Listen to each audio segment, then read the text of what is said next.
It's time to take command with former NFL tight end Logan Paulson and former Commanders beat reporter Craig Hoffman.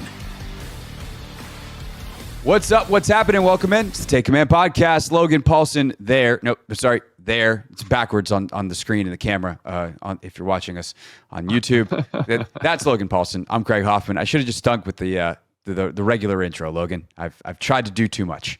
You got out of your lane a little bit. That happens sometimes, though. You know, Yeah. Like we don't know if we can improve if we don't try new things. So yeah, I appreciate it. And that time, I have to now remember, if I'm gonna do the head nod, it's opposite of what it is in my real life to nod towards Logan Paulson's screen. Today on the show, we will discuss week 2, phase 3 of OTAs, the second open practice that we were able to be at yesterday, and some of the things that were said. You'll hear a little bit from Dan Quinn and possibly Joe Witt Jr. as well as we go. If you'd like to hear from a couple of Commanders, I've had the chance to do some interviews after practice as well. Last week with Jalen Lane, this week with Jonathan Jones, and we're going to put those out as a bonus episode this weekend. So stay subscribed here to Take Command, or you can, if you want to hear them right now, and you're like, I must hear as soon as I'm done listening to Craig and Logan. They're already up in the Hoffman Show feed because we aired them on the radio. So you can head over there and subscribe to that feed as well. All right, Logan, let's get into it. And one of the biggest things that kind of came out of practice yesterday in terms of a talking point is just continuing to see how this is a different place. Not just from what it used to be, but from many other places around the league in terms of how business gets done. And what I mean by that is you have a whole, complete 90-man team that is together, working together, is integrated in a way that is going to unlock the best of all players. And a really easy example is after practice, folks might have seen the video of Deebo Samuel and Mikey Sainristil working together. And while that seems like an obvious thing, a wide receiver and a DB getting in some extra work, I can count on one hand the times I've seen that, if I even have to use a finger over my time covering the NFL. Typically, you'd have like wide receivers working out together after practice, and they have to play DB, and then the DBs are over there, and someone's having to play wide receiver. And so to see that kind of collaboration across, nevertheless, some of the drills where the two sides of the ball are working together beyond just going against each other in team drills, it's a really special thing. And real quick, Dan Quinn actually talked about that yesterday and credited not himself, but the players. I think it probably speaks to like the environment that the players have created together. We all know, to be at our best, it's going to take all of us improving. And if that's Mikey asking Deebo a certain technique or vice versa, that's really where it takes place. And so we take these times on the field seriously because it's not just the scheme, it's the individual skill work. If I can help isolate a specific route or a specific release or, Mike in that instance of playing a certain coverage technique, it's one thing to know it on paper or another thing to be in the classroom. If we were all here together watching it on video, like we'd have an understanding of what a press technique, what a press corner is.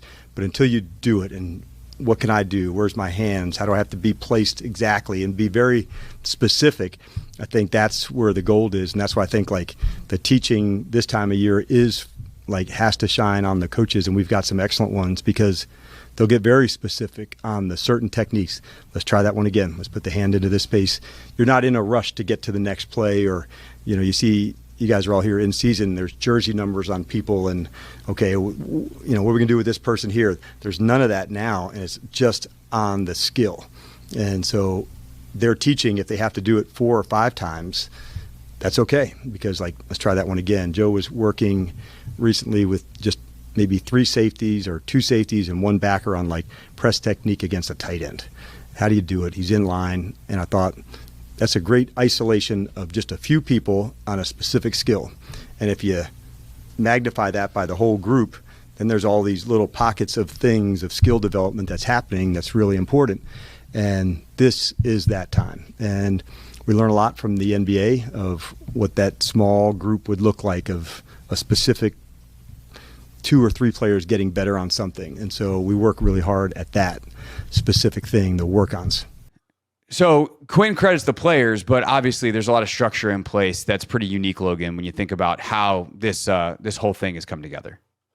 Yeah, and I mean, to me, obviously the culture is important. I think making sure you bring the right people is important. I think Mikey Sainristil is a testament to that. Like to me, he's the guy that like seeks that out. He texted Fred, I want to say like his first, like the week he was drafted, or messages him on IG. He's worked out with Darryl Green. Like you can tell he's a guy that wants to find every avenue and every perspective to get better, which is tough. And like you talked about, it's not very common. I think people feel, or at least I felt like I'd talk to people in the cafeteria, talk to people in the locker room about techniques and things they were doing, but I always felt like it was rude to kind of take the time from them. You know what I mean? I think it's cool that Mikey had the confidence to go up, and then Deebo stayed.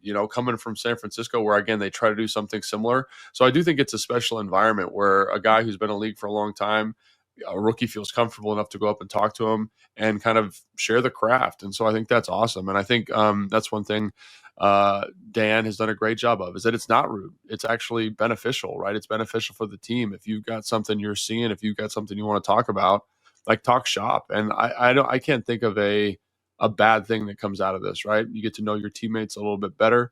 You get to kind of get a different perspective.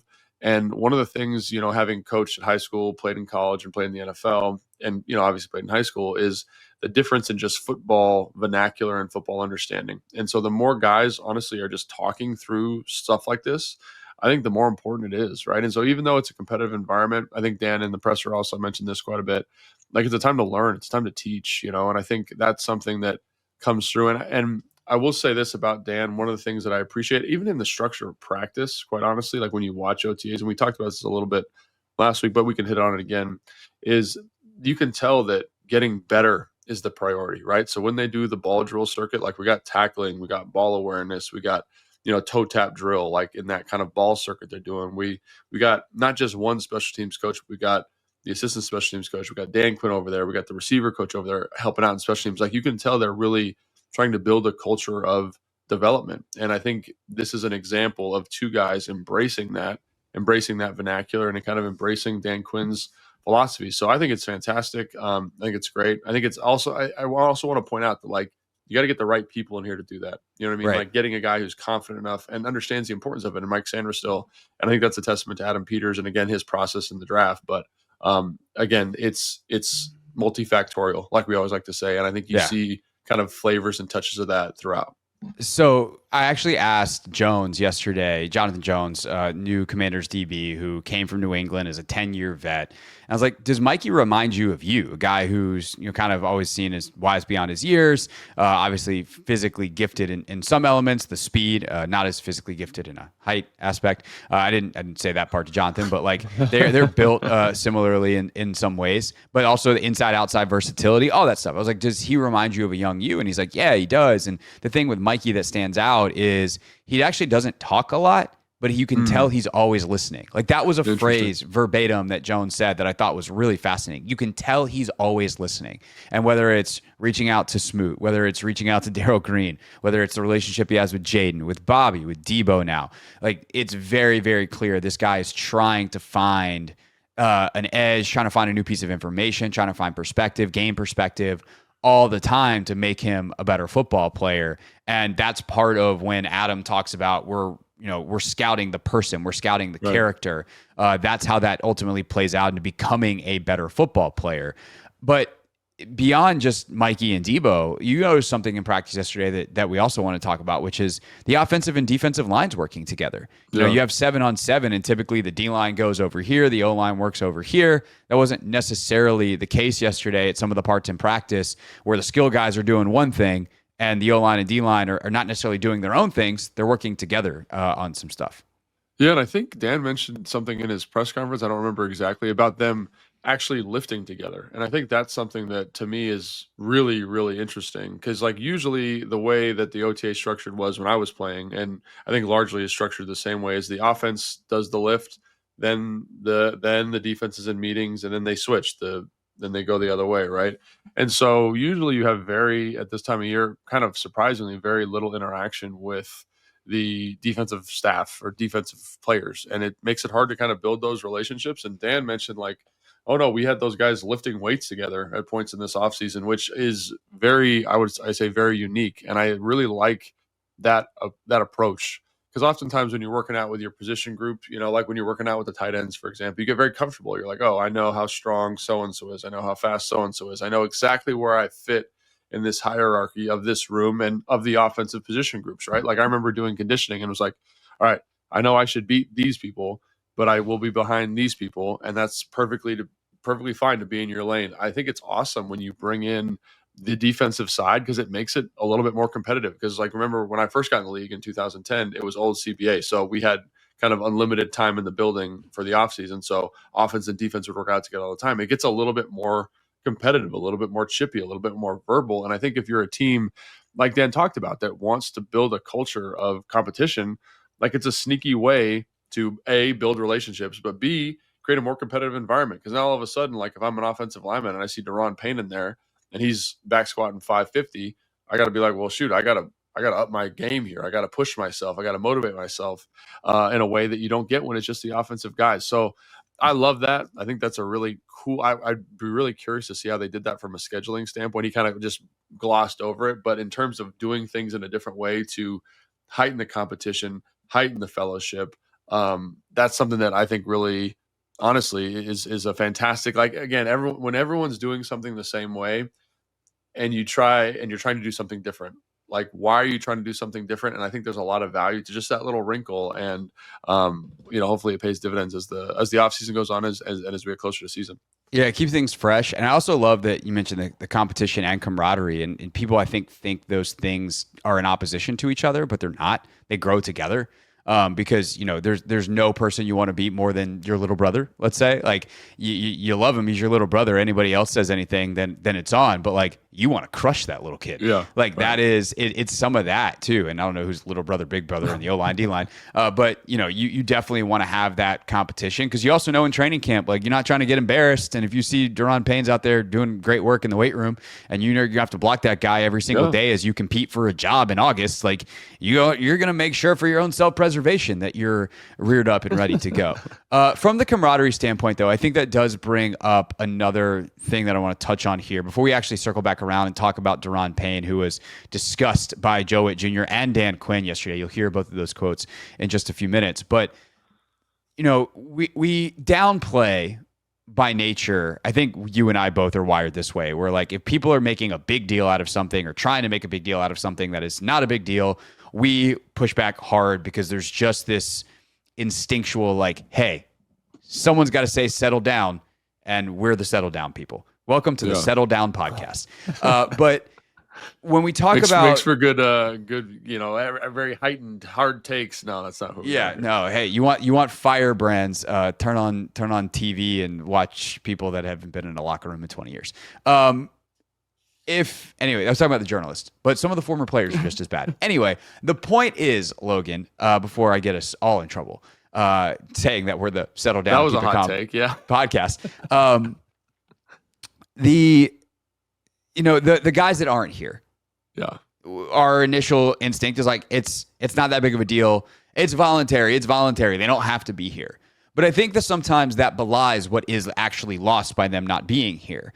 And in some ways, it's more about what's lost for others than what's lost for them. Like, I don't think that Laramie Tunsil is going to all of a sudden be bad at football, or even worse at football than if he was here.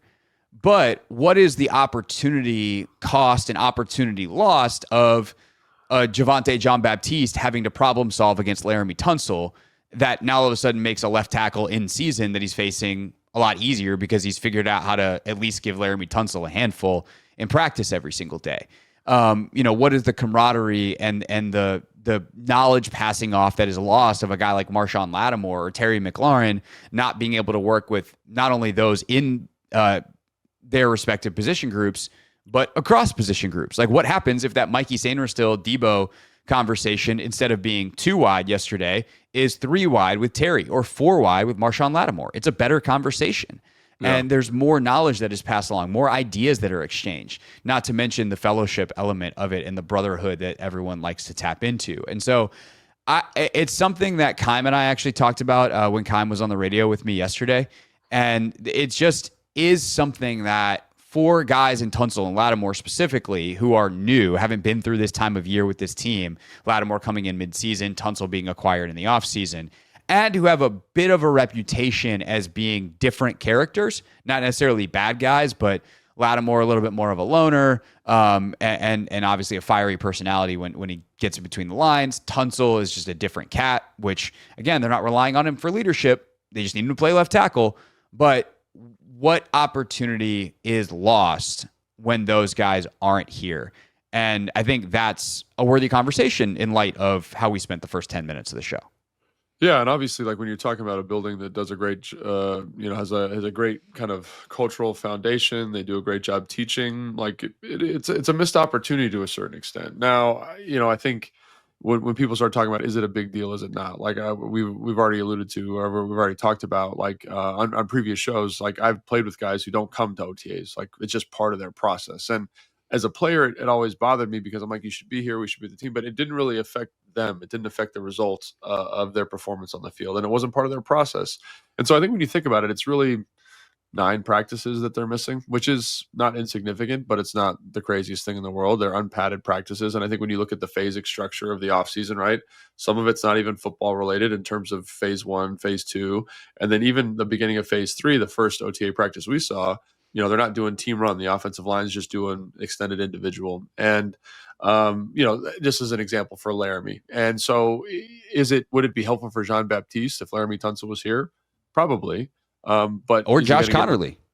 Is he going to get reps are they going to play with him? Yeah, probably next week when minicamp starts, right? So he will be here in some capacity. He'll be here for training camp. I always felt it was hard for guys to like learn the system on a short week. But again, he's played a lot of football, Laramie in this example. So in terms of being a big deal, I still don't think it's a big deal. Is it significant? Sure. And I think some of the stuff you talked about in terms of like embracing the culture, because it is a very unique building to play in, having played with Dan in Atlanta. And one of the things that I found, honestly, is that veterans coming from different organizations loved it, right? They really buy into it because it's so unique and it's so special and so different. Like I remember being there and like guys that were rookies or had been drafted by the team, they're like, oh, this is nonsense. I can't believe this is going on. I'm like, you guys have no idea how special and how unique this locker room is. And so I think when he comes in and when he's a part of it, Laramie, he'll embrace it. And I think it's going to be great. I think he'll be like, man, maybe I should have come earlier. But he's thinking of it as being what it was in Houston or thinking about was when he was in Miami, So this is just different. So is it the biggest thing in the world? No. Are you missing out on some cross teaching? Sure. Are you missing out on some kind of cultural development? Yes. But I still think there's enough time in the off season with training camp, with the mini camp to get that done for a player like him. Now, and we talked about it with Terry. I think, obviously Terry's in a bit of a different bucket because he's already been a part of it. The second Terry walks back in the door, everyone's going to be like, Terry's here. Yeah. And he's got a contract thing that he is trying to figure out versus Lattimore and Tunsil, who, while we talked about their contracts last week, they just haven't been to OTAs in years, like both guys. Yeah. So this is probably just kind of their process. Right. And so, yeah, are you missing some stuff? Sure. Is it the most important thing in the world? No. Like we talked about Trent, Deshaun Jackson, when I played with him, like they'd miss stuff with semi-regular, nothing mandatory, but they'd miss stuff. And then it was like, oh, well, here they are at minicamp and they look amazing. So like, why am I stressing about it? And so again, I think the other thing is you're hoping if you're Dan is that the culture is so good, the culture is so established, the culture is so developed that when they do come back, it's just like they can saturate them and get them on the same page really quickly. And that's one of the benefits of kind of emphasizing this.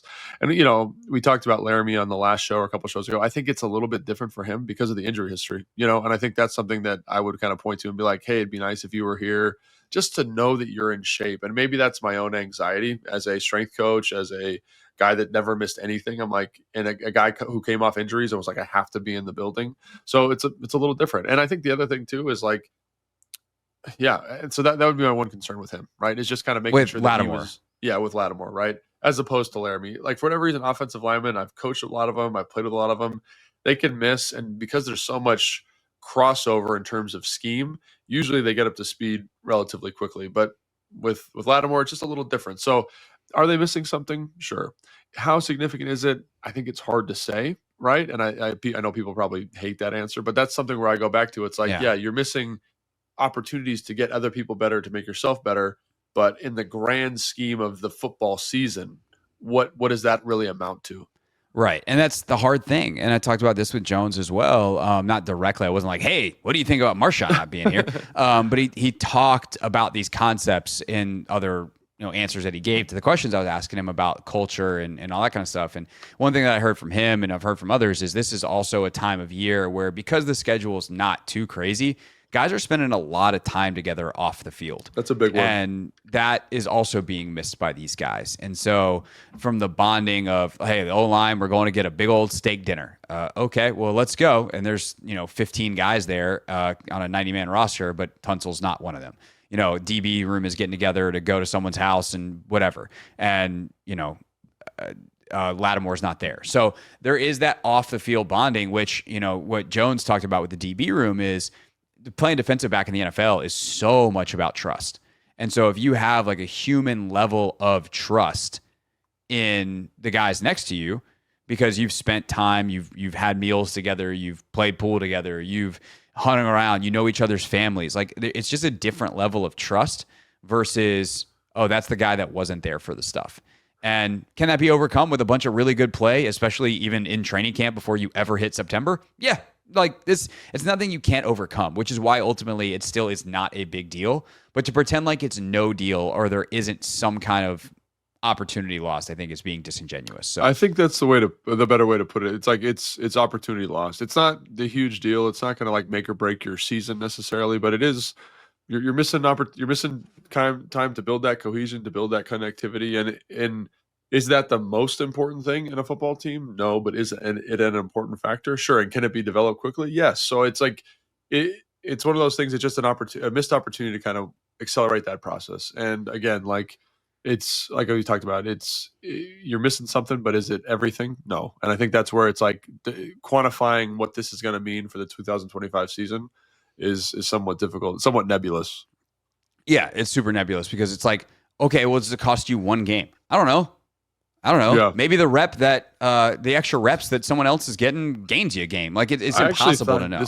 This is crazy because like I actually thought there were times where it was good when some of the older guys didn't practice or they weren't there. Like I always thought like, Julio's a good example of this, like because the young guys got a ton of reps, right? Yeah. So all of a sudden your depth gets way better. The offensive line, watching them yesterday, like watching Trent Scott gets reps, watch Connerly work across the offensive line, watch Coleman work at guard and tackle, like those reps become a little bit thinner when he's there. And so I do. And again, like with the DBs, it's the same type of thing. Now it's important that they develop that communication with each other, like we just talked about. But with those guys that have been really experienced at least this is my personal opinion based on guys that I played with, it tends to happen quickly because they've been around locker rooms. They kind of know how the dynamic works. So I'm pretty confident it'll work out. And in some ways it's beneficial, but again, like it'd be nice if they were here, especially because they're going to be cornerstones of the team, hopefully moving forward into the season.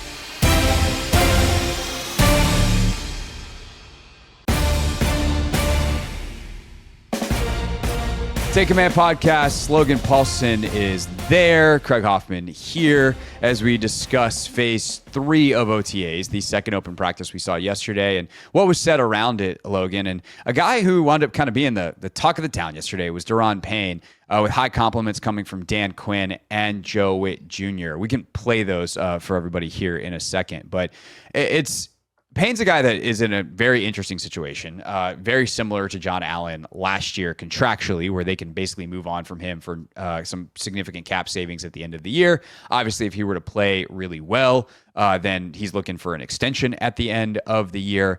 They have brought in Javon Kinlaw, who plays a similar position, although they go about it differently. Last year, of course, they drafted Johnny Newton, who's a factor in not only Payne, but was kind of drafted as the replacement for John Allen. So very interesting, kind of let's see what Daron Payne does this offseason for Daron Payne. And so far, Dan Quinn has been quite impressed. It's funny that you brought him up, but I walked past him today. I said, man, you've had a remarkable offseason. And I felt that way through the drill work, through the skill. And everyone, you just see something that jumps out differently, that's onto a new space. And I felt that from him coming into this offseason. And I've certainly been impressed by what I've seen so far. In fact, it was like literally today that I said, man, I've really been impressed by the work that you've put in this offseason. And I see it, happening out on the field. Yeah, and it's so funny because like I don't really listen to the pressers like when they happen because like Joe Witz Jr.'s before, Dan's after, so I listened to most of them today, like kind of when I'm gonna run around doing errands. And it was funny. I think I was standing next to you on the hill, and just kind of serendipity. Daron Payne, like he did this thing where it was a keeper or boot. So he's running to the run action, which is to the defensive right. And then he kind of does this big, long pursuit angle and, kind of runs down the quarterback. The quarterback throws the ball. He actually runs down the field. So he started on, I want to say it was like the 50-yard line and finished the play having run to the right, run back to the left, about on the 30, maybe the 25. And for me, defensive linemen, when they're playing like that, when they're coming out of the stack like that, when they're pursuing to the football like that, that shows a great conditioning. I mean, that's the gold standard. That's what you want everybody to look like. When you're doing evaluations, watching film, breaking through all these guys, like you want to see guys that work like that. And again, he's not taking as many reps as some of the other guys, but it's funny that in one of his one reps in practice, like he looked like he's absolutely in tremendous shape. And you forget how athletic he is, right? He looks like he's kind of a linebacker in terms of his ability to run and open it up and accelerate and decelerate. So I think he looks, based on a handful of plays, because they're kind of in the mix there in the middle, because they did actually a couple team periods the other day, and you're watching them in individual, but they're on the way far side of the field. They're doing get-offs and bag drill, but nothing that really jumps out. But to have a couple plays like that flash, made a couple tackles where he's kind of pursuing on runs. Again, like it's one OTA practice, but I'm like, dude looks like he's in shape, and I understand why you would say that. So it was funny that was the Dan Quinn's comment after practice. Actually, Joe Witt Jr. told a story yesterday about Payne that he actually went a little bit too hard for one play. Oh, really? The guy that, to me, he just looks really good. He looks intentful. Daron Payne, man, like every day, this dude is, I'm having to tell him, hey, man, let's calm down. Like I got in trouble with the head coach yesterday because I challenged the D-line, and he went after it. And I said, Q, that was my fault. I told him to do. He did exactly what I told him to do. And so I've been really pleased. The walkthroughs, everything that we've asked him to do. And he's a leader. He doesn't talk much at all right? But he is leading by example. And this year you can really see him taking that leadership role and taking it to the next step. So I would say he's been the guy that's just really stood out to me the most from that standpoint. The leadership point on Payne is really interesting to me because I feel like for so long, Allen and Payne were just lumped together, right? Because they came out of Alabama a year apart. They're two of the longest tenure guys on the team. They go back to the Hoffman era, if you will, Logan, aka when I was actually on the beat. I was there in the locker room when those guys got drafted way back when, and it's been a long time at this point. So those two guys have always been kind of lumped together, but they're very, very different personalities and very, very different people. John is a guy that is more vocal, and I think John has more of a point of view, if you will, on how things should be done, and that at times conflicted with this staff last year. That's been well documented. That's not breaking news. Said that very tactfally, though. I like that. I look, it is what it is. I think Daron is much more willing to be like, tell me what to do. I'm gonna go do it, and I'm gonna crush someone. And you know, it's again, he's not a super vocal guy. I do think like his ability to interact with us in the media and be a good spokesman for the team, like it's gotten way better throughout his career. Like Daron's a smart guy, and he's an interesting guy to talk to at this stage of his career. But in terms of the mentality that he brings, it does not actually surprise me to hear Joe Witt say that. He's not a guy that's necessarily going to get up in front of the room, and they've got plenty of guys that he doesn't need to do that. But a guy that's like, hey, this is what we were told to do. Let's go do it really hard, and let's cause some havoc. That does feel very much like Daron Payne. And because of that, putting him in a good room with guys who get after it and with pros like Dietrich Wise, like I think that is really, really good for Daron, as opposed to when, you know, the louder influences in the room were some of the loud influences that were here in the past. I'll leave that. How about that for being tactful? Dude, multiple tactful situations there. Yeah, it's interesting. Like, it's always funny. Like, people say, oh, like, you brought up the Madden thing last time we did the show, and I think it's really interesting because, like, a lot of people say, oh, you're a 65 on Madden. Like, you should be a 65 player all the time. But, you know, people, it's an interpersonal thing, right? And so I do think one of the interesting thought experiments that I was talking to Ben Standing about this on the Hill the other day, we were watching practice, is like, do you think, he asked me, he's like, do you think that he feels more confident? Like they've kind of chosen him now that John's out of the building. And part of me is like, yeah, I've seen that happen a bunch where they've kind of moved pieces around. They've kind of made you the tip of the spear, and guys have really stepped into the role. Like I think Dan was talking about that last year with Tyler Biadasz in terms of the signing. He said, like you see signs of it in Dallas when I'm with him, right? But he was never like a crazy vocal leader. He was never this crazy outspoken personality. You kind of thought it might be, but then when you give him the space, like you want the guys that are going to step into that space and take it. And if you think about it, Daron's never had that since he's been here. He's never had that opportunity. Like it's, Chase and Montez and John, and then it's been John the entire time. And then he's here, and he played with John at Alabama, and they obviously had their moments of friction. And so it really makes it difficult for a player to grow. You're always going to be kind of second fiddle to that guy in front of you. So I do think it's an interesting opportunity for Daron. And based on a couple of reps in OTA practice, based on some things some coaches have said, I think it's kind of cool that he's maybe growing in the same way that Tyler Biadasz did last year for this team, right? Maybe Dorrance Armstrong, same type of thing. Like give the guy the room, see if he'll open his wings and go. Because even if you think, they signed Kinlaw, they paid him a lot of money. Kinlaw's second to Daron. Johnny Newton's second to Daron right now, right? And so he's the spear.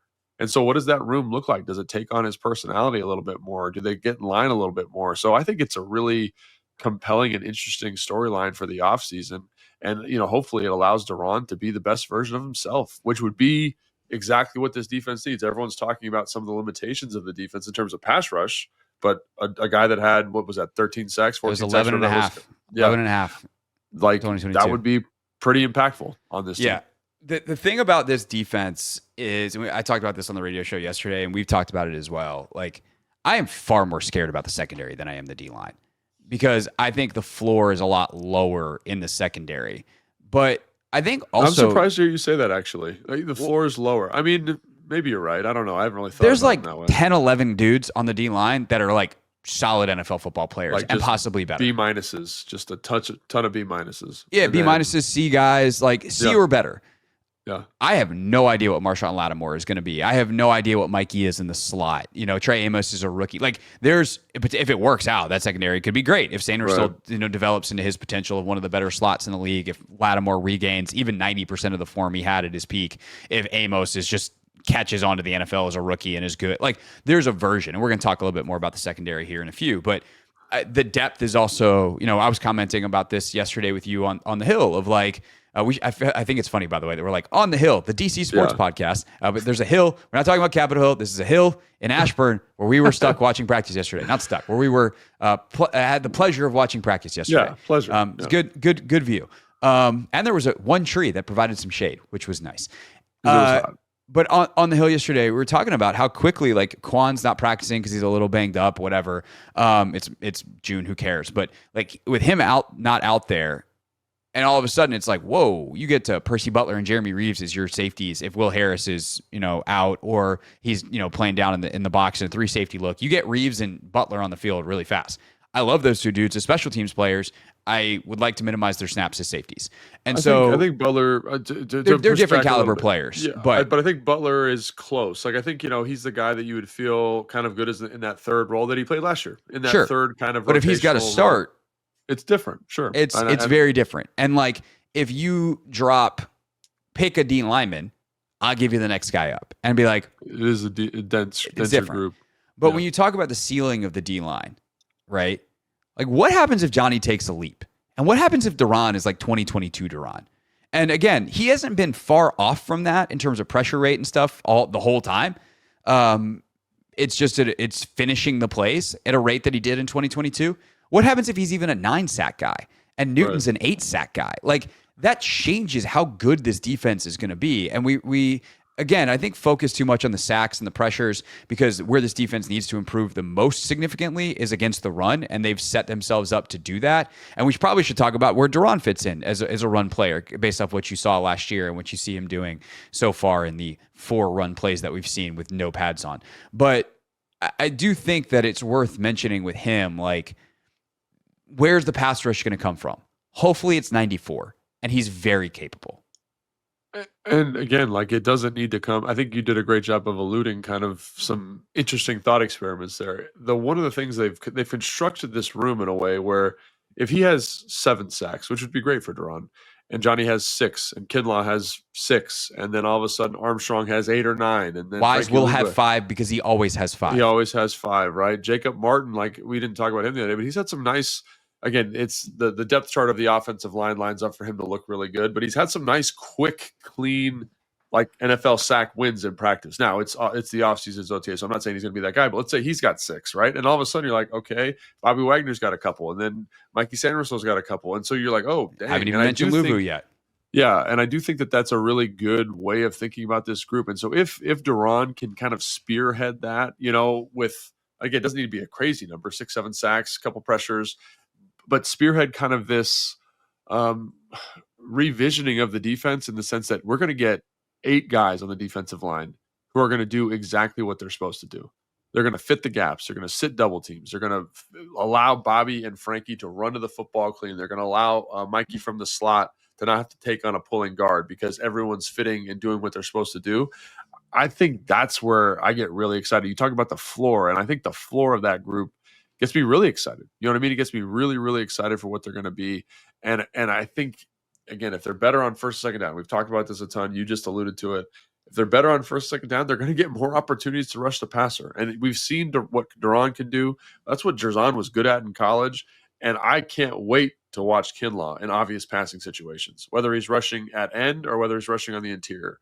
That dude's an absolute freak. Now, he struggles a little bit on first, second down, but that's why you bring in Goldman, right? And so you've got all these pieces that seem seemingly on paper complement each other so well. And I think that's the thing about this group that I say, oh, man, like, I maybe agree with you. I kind of understand your framing of that a little bit better because I look at the secondary and I say to myself, damn, like I think Trey Amos is going to be a baller. Mikey Sainristil was a baller last year. I love Quan. I love Harris. And then it's really what Lattimore is. But like 5 of the 6 guys I just mentioned, I think are going to be good professional football players. But I think what you're talking about is the depth of the group, and the confidence level of the depth is significantly higher with the defensive line, which again, it seems to be, maybe we're just talking ourselves into it, raising the floor of the defense the more and more I think about it. Yeah, and again, the passing situations not being as advantageous to the offense. Like, obviously, if you have, a 3rd and 8 and your secondary has to stand up, it's like, okay, well, that secondary could be a problem there. Well, it's like, if it's 3rd and 8, then I know I have a larger coverage playbook, or I have more time to get a blitz home or whatever, versus it's 2nd and 3 and now the entire playbook is open, and that's how we're actually going to give up major yardage in the passing game, because they're going to hit some play action shot on us because we're selling out to stop the 4-yard run that would have gotten a first down, and now only got 4 guys in coverage, and there goes AJ Brown again, or whatever it is. So like right. that down and distance, first and second down efficiency stuff is so critically important, and that's where I think this defensive line is set up to succeed, and where I think Payne can, obviously, if they can get in some of those passing situations, you get him out on the edge a little bit like they did at times last year. Like they've got some interesting options, and I'm excited to see what they do. Witt yesterday talked about moving Kinlaw all over the place, so there's definitely a ton of variety that I think we'll see on the defensive line side of it. Let's move on to the secondary, though, and some of the skill position guys, because I think there's plenty to talk about there as well.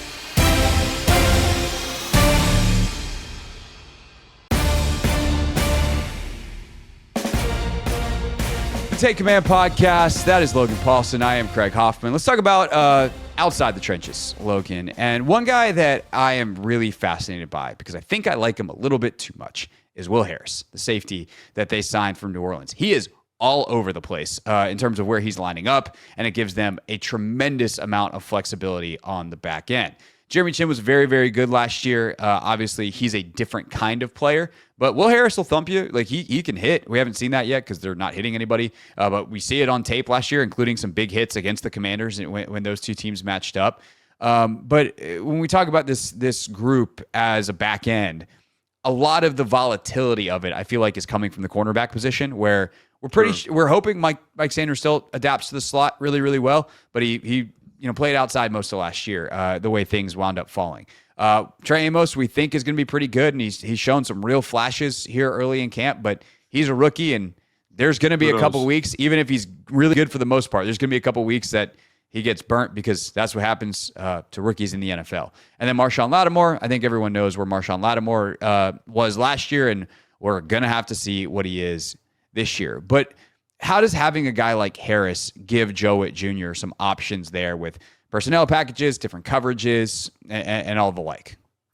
Yeah, I just think it lets you do so much more from a coverage standpoint that they can do last year. So don't get this wrong. This is not like an indictment of Jeremy Chin. I thought he had a really excellent year last year, but I think he's kind of like a pseudo linebacker with some decent range at safety. I think he matches up pretty well with tight ends.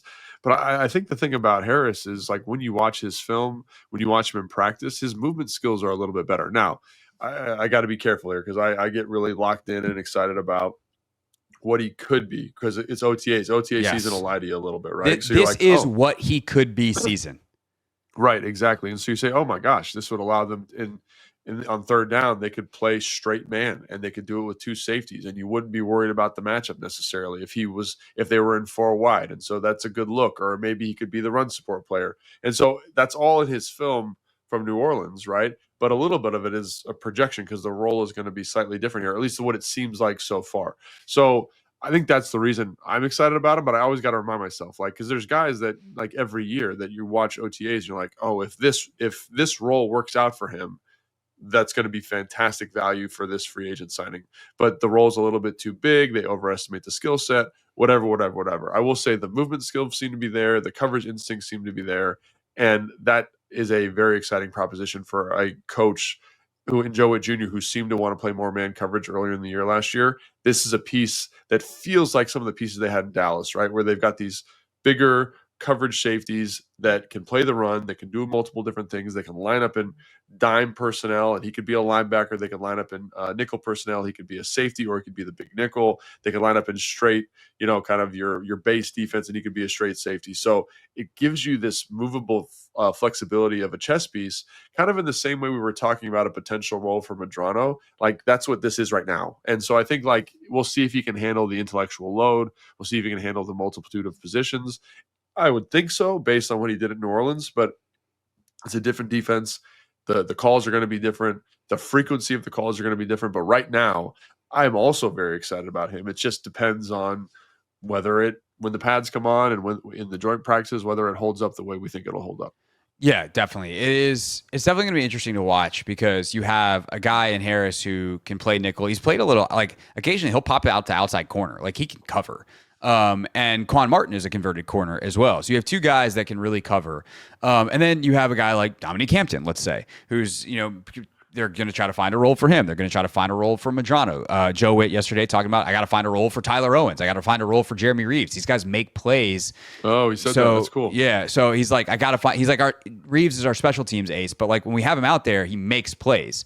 So I've also watched Jeremy Reeves for better part of a decade now. I've seen Jeremy Reeves give stuff up as well on defense, like as a safety. Everyone gives something up, but I think it's understanding what they do well, right? Yeah. Right, and that's exactly what I was going to say, right? I think one of the great mantras, philosophies is really the word I'm looking for, of a Dan Quinn team is he wants to know what your superpower is. And so if he and Joe and the DB's coach and whoever else figure out, oh, this is the thing that if we have Jeremy Reeves on defense, he'll do this really well. How do we get him to do this? But also, this is why he hasn't played defense and been a special teams ace for the better part of his career. So let's keep him out of that. And it's that for everybody. It's that for Medrano. It's that for Hampton. It's that for Owens, except for your starters who have to kind of be able to do everything well. And I think that's going to be the interesting, both, hey, let's teach everybody everything now, see who excels at what, you evaluate in the fall, and then you ultimately make decisions about your packages and all that kind of stuff. But the optionality is good. But I think this is the time of year where you get in trouble with some of that stuff because, for instance, to go back to Hampton, right? Oh, if we can play him at linebacker, he'll be able to cover. It's not a matchup problem. If he gets stuck on a wide receiver, he's a converted safety. He'll be able to cover a third wide receiver. And it's like, well, why was he converting from safety? Because if it's because he couldn't cover, then we still have an issue. And so I think that's the hard part of this time of year is you tell yourself these stories and you have to actually watch it play out and see how many of those stories are true.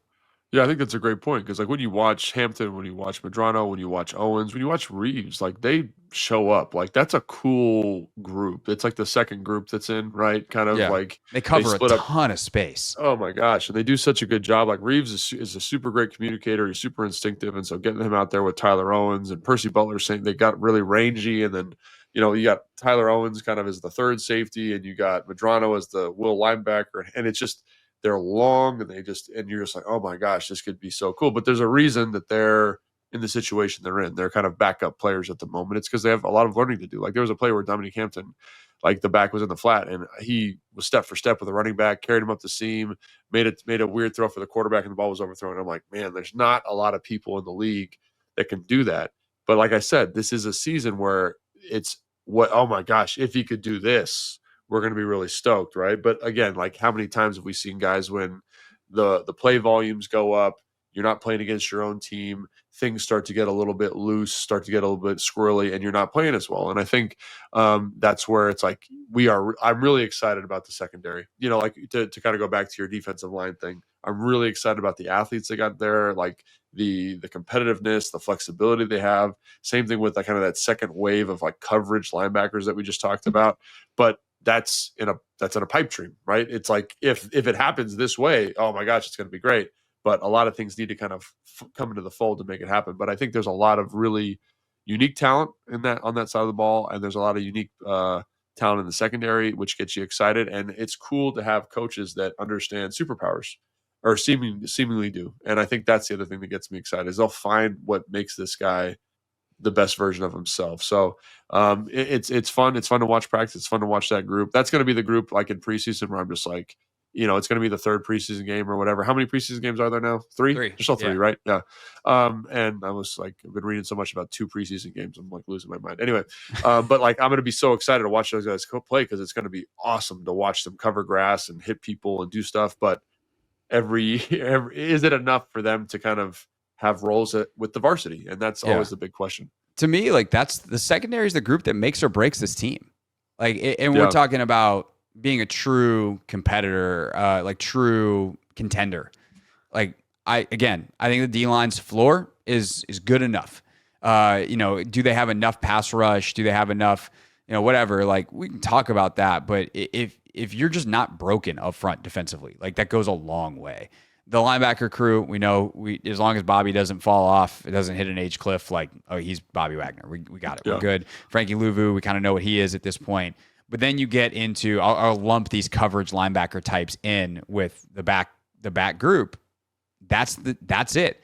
One, it's the widest variance position, right? Like corner specifically is this huge variance year to year, scheme to scheme. It's just really hard to play in the NFL. The rules are set against you. Offenses are really good. Offensive players are really good. It's tough. But the ceiling of that group, if all of a sudden they become this sea of arms and sea of fast players on passing situations, and maybe even lets Bobby be off the field in some of that stuff, and you have a different guy there in the middle, and we even talk about a guy like Jordan McGee. Like Joe talked yesterday about how we had a package for McGee last year against 12 personnel, and we never really got to it because he was hurt the whole year. And then by the time that he was finally healthy, like it was too deep in the season. You move on, right? Yeah, you move on. You haven't practiced that package in forever, all that stuff. So that to me is the group that makes or breaks the 2025 Washington Commanders, is the secondary. And it's because it has, in my opinion, the widest range of outcomes, and we're not going to know. Maybe we have an inkling in August of how it's going to go. If it's going, seems like it's going great, like fingers crossed that keeps up going. If it's going really poorly, that's I think all of us are going to take a big deep gulp and hope that our eyes are deceiving us, and maybe it's just that Jaden Daniels is amazing and going against a future MVP, hopefully every single day, can make you look really bad. But we're not going to know until September. We're not going to know until October. But as we talked about with the schedule, like there's plenty of good quarterbacks that are going to help us find out. And that's the fun of the NFL. All right, we'll get back to your mailbag questions on Monday. I already got a couple that have come in, but if you want to submit yours, you can hit me at Hoffman.sports on Instagram or go to HoffmanShow.com. You can also submit to Logan at Logan_Paulson82 on Instagram. Next Thursday, not exactly sure what we're doing quite yet, but one topic that I know we didn't get to today was how much of an impact, or how much of an impression, I should say, that Jalen Lane has made already and what his speed could potentially do for this offense. So we'll talk about that and a little bit more next Thursday as well. As for now, have a wonderful weekend. Thanks for listening to us. And if you haven't subscribed yet, now's a good time. And we'll see you next time on Take Command.